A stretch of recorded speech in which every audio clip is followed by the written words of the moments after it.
AITA for having another man fix the things in my house after my husband refused. I, 26F, have been married to my husband, 28M, for 4 years. When we first got together, he was everything I thought I wanted in a partner. Smart, funny, hardworking, and incredibly handy around the house. Seriously, he could fix almost anything, and I love that about him. I grew up in a household where my dad wasn't exactly Mr. Fix-It, so having someone who could take care of that side of things felt like a dream. But as time has gone on, something has shifted. I'm not sure if it's the stress of work, life, or just falling into bad habits, but my husband has started letting things slide. It's like he's always too busy to help around the house or tackle projects. And let me be clear, I do a lot. I manage the cooking, cleaning, grocery shopping, scheduling, you name it. I'm not saying he doesn't do anything, but when it comes to maintaining our home, the division of labor is very lopsided. Now for the actual issue. Over the past year, yes, an entire year, I've been asking my husband to do a few specific things in our apartment. First, we needed to replace our ancient refrigerator. It was loud, inefficient, and barely keeping our food cold. My sister generously gifted me a beautiful Smeg refrigerator for my birthday last year, but it's been sitting in the corner, still in its packaging, because my husband never got around to swapping it out. Second, I've been wanting to set up a small dance area in our apartment. Dancing is my passion and my primary form of exercise. It's not just about staying fit, it's my therapy, my joy, my escape.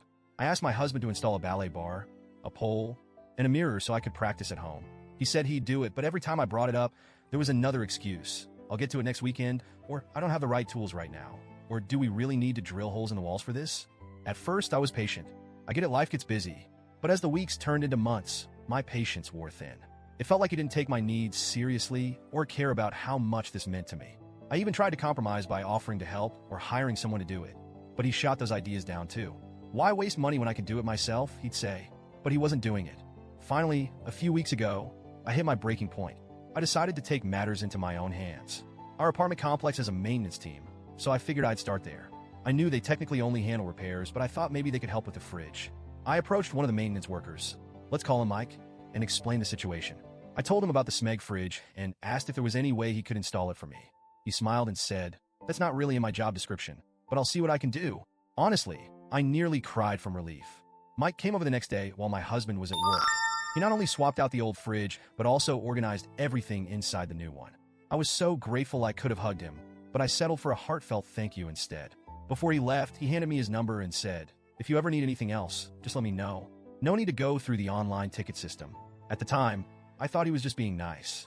I didn't think anything of it. A week later, I decided to text Mike again. I asked if he could help with the ballet bar, pole, and mirror. I told him the truth. I'd been waiting for my husband to do it for a year, but it just wasn't happening. Mike replied almost instantly, "Sure thing. I'll be there in 5 minutes." True to his word, Mike showed up with his toolbox and got to work. He was efficient and meticulous, making sure everything was secure and level. He even cleaned up the dust and debris afterward. I tried to tip him, but he refused.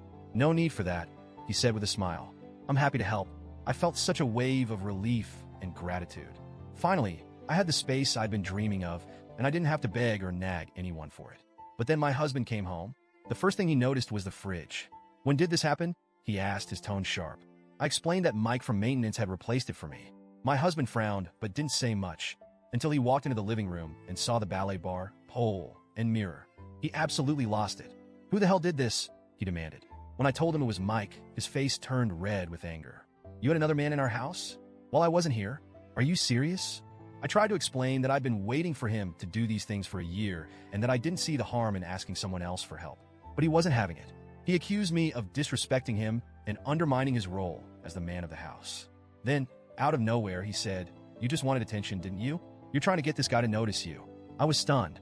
I couldn't believe what I was hearing. I told him that was ridiculous and that Mike was just doing his job. But my husband wouldn't let it go. He kept accusing me of being inappropriate, saying it wasn't okay to have another man in the house while he wasn't there. He even implied that Mike had ulterior motives, which made me feel gross and uncomfortable because I hadn't seen anything from Mike to suggest that. The argument spiraled from there.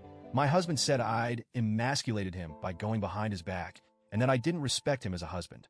I shot back that if he had just done the things I'd asked, none of this would have even been necessary. That didn't help. If anything, it made him angrier. Now he's barely speaking to me. He insists I was out of line and says I owe him an apology. On the other hand, I feel like I was pushed into a corner. I waited an entire year, tried to be patient, and only took action when I felt like I had no other choice. From my perspective, I don't see how getting help from maintenance makes me a bad wife. But maybe I'm missing something? So Reddit, AITA?